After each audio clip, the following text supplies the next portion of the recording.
You're listening to the buffer tube. Hey, Paul, did you hear? No, I didn't.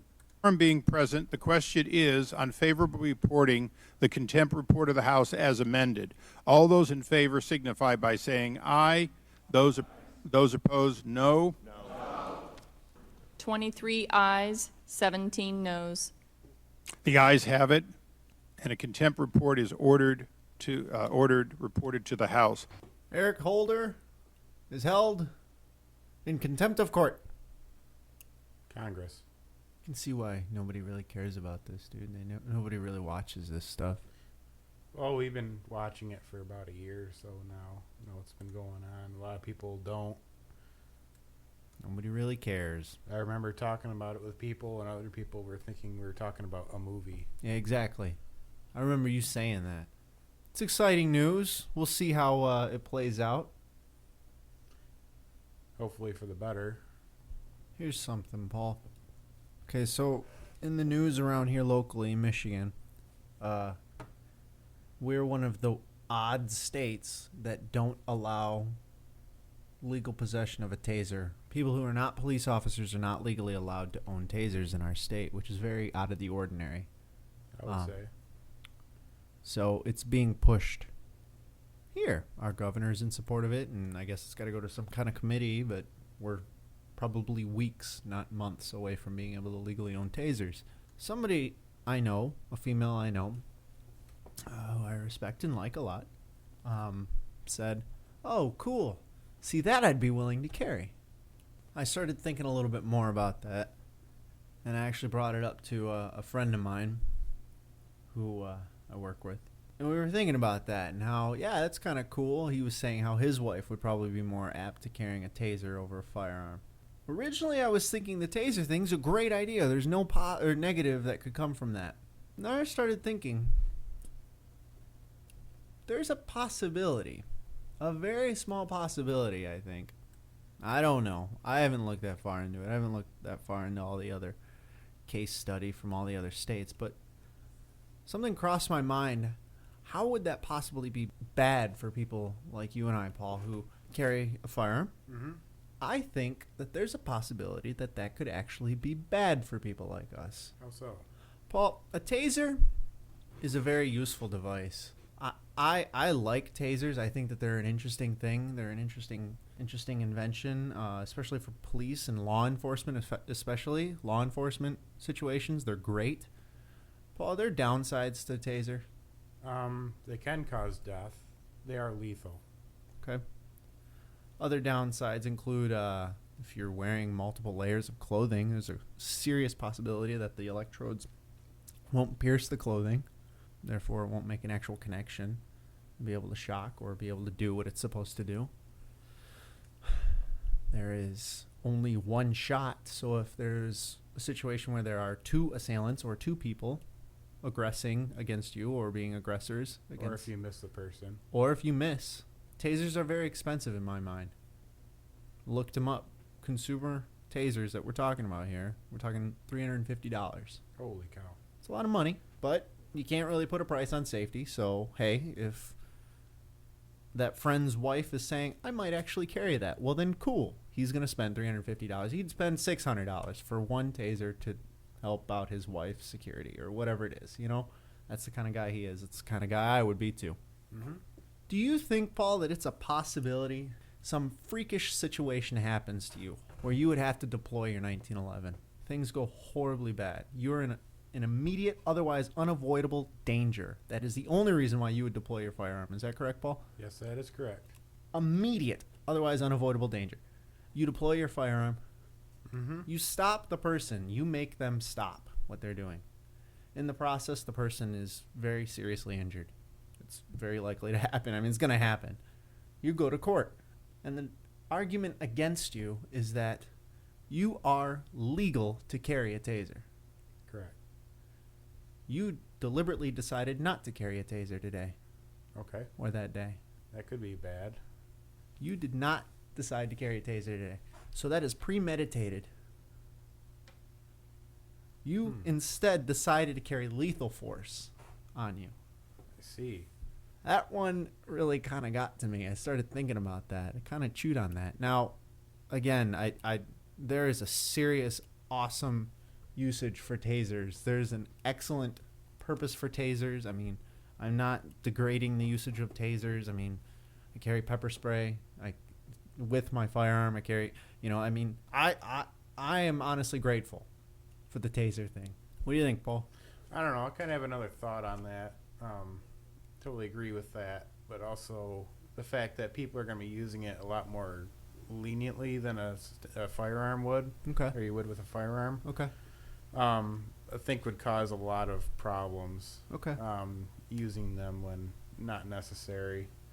You're thinking, oh, it's not going to kill them. Might as well use it. I was doing some research because I thought the same thing. Yeah. People are just going to be like, hey, dude, check this out, Yeah. And they're going to tase each other. All right, on top of them being expensive, so not just any Joe Schmo is going to own them, but people are going to own them. Correct. People are going to own them.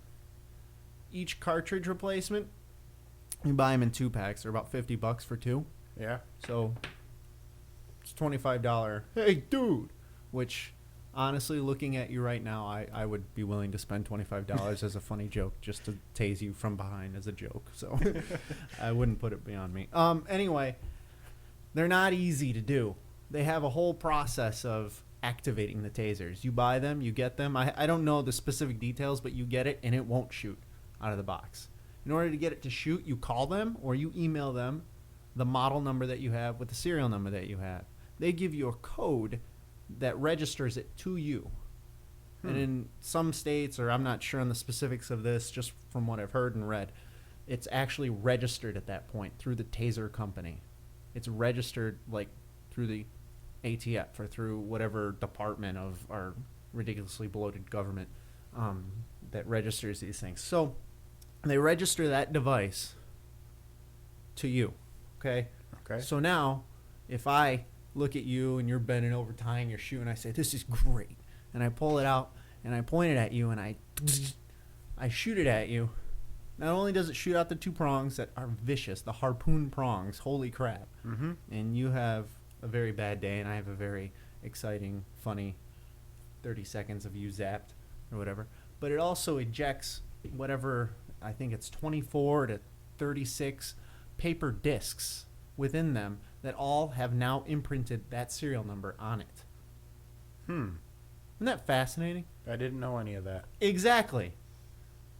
So anyway, I can kind of start to see why these things are so expensive. I'm interested. I'll probably end up getting one at some point. It comes with a built-in laser. It comes with a built-in flashlight. You point it at the target. Shoots 15 feet, and if you take a tape measure out and measure out 15 feet, that's pretty good distance. Yeah. That's really good distance. That's, I mean, most self-defense firearm distance is, Yeah.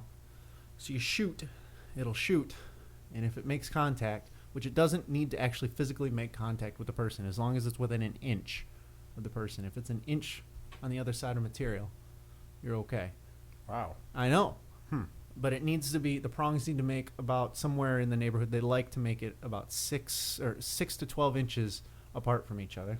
That's why if you see like the videos on YouTube, they do a pretty good gap. But as long as it makes that contact, these consumer models, they will zap for 30 seconds. I say straight, but I mean on and off for 30 seconds, kind of continuously. And you're instructed in the manual or whatever to point, shoot, set it on the ground, and run away. The thing will do the rest. Wow. It will just keep doing it. You run away.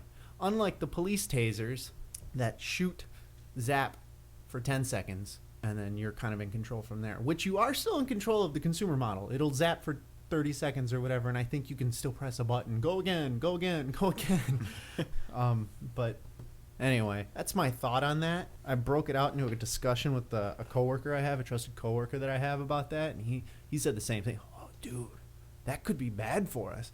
Then I said, well, yeah, exactly what Paul had said in one of the downsides of a taser is that they are actually lethal devices. So in a circumstance where the prosecuting attorney is saying, Paul, why did you go to lethal force when you could have used a taser? You would probably say, I don't understand the question. A taser is not a non-lethal device. It is documented to be a lethal device. So they're both lethal devices. It's still They're both lethal devices, and lethal is lethal. So I don't know. They have stun guns that have been out on the market for a number of years, and I don't know if there's been any cases similar to that. for it actually killing, Yeah. yeah, it's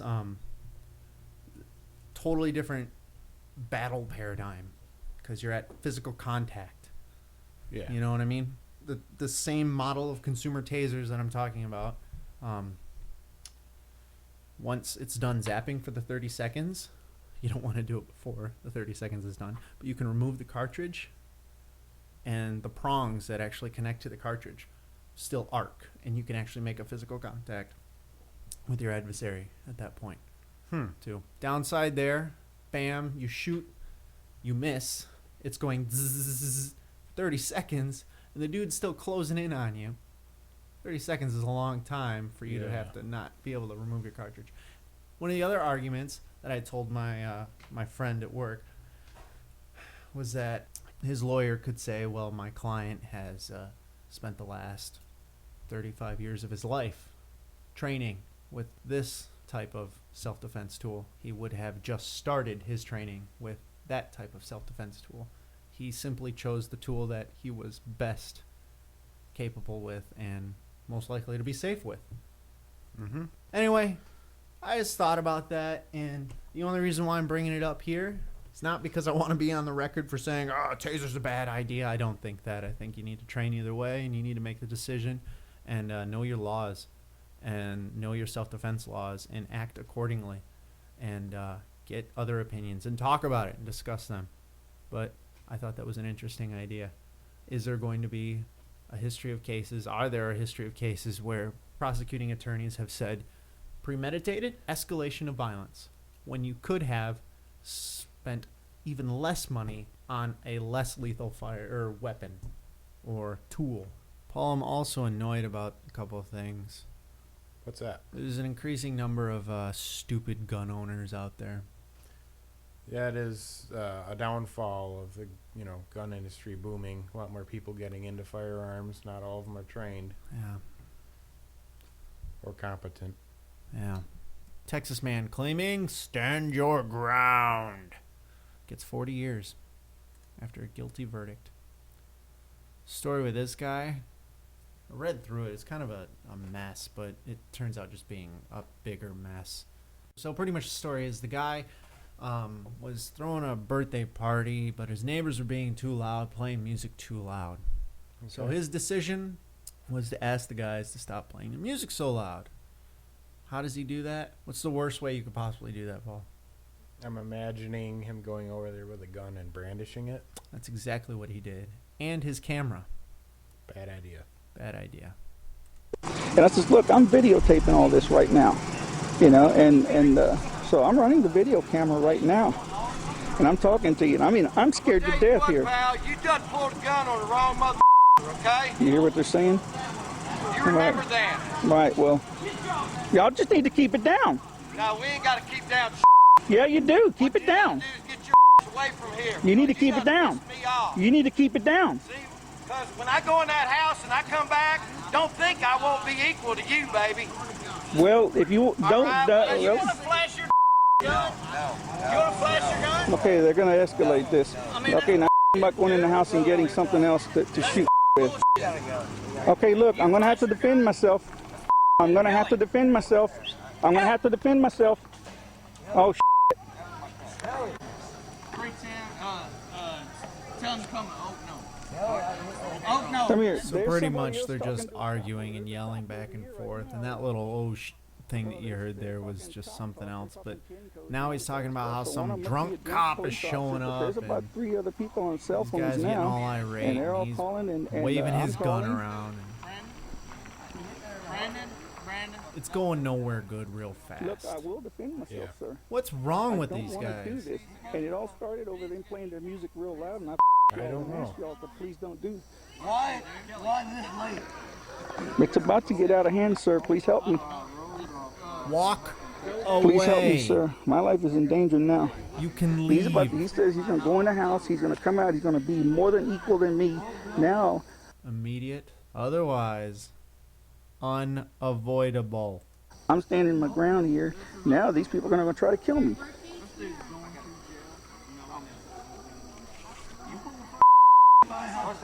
Hey, Ricky. You hear what they're saying? Hang on, wait. Please step back. You got a gun in your You got a gun? Please step back. Go home. Hopped up on something? Dude. Come here. Over here. What are you, hopped up on something? No. He's videoing. He thinks I it's know cool. he is. He thinks it's cool. It's fine. Okay. He thinks it's funny. Motherfucker pulled a gun on me. We're way up there having it. We ain't got no gun. Look, I'm not reasoning with these people anymore. I'm just going to tell them to stay back when they come. They're drunk, they're slurring.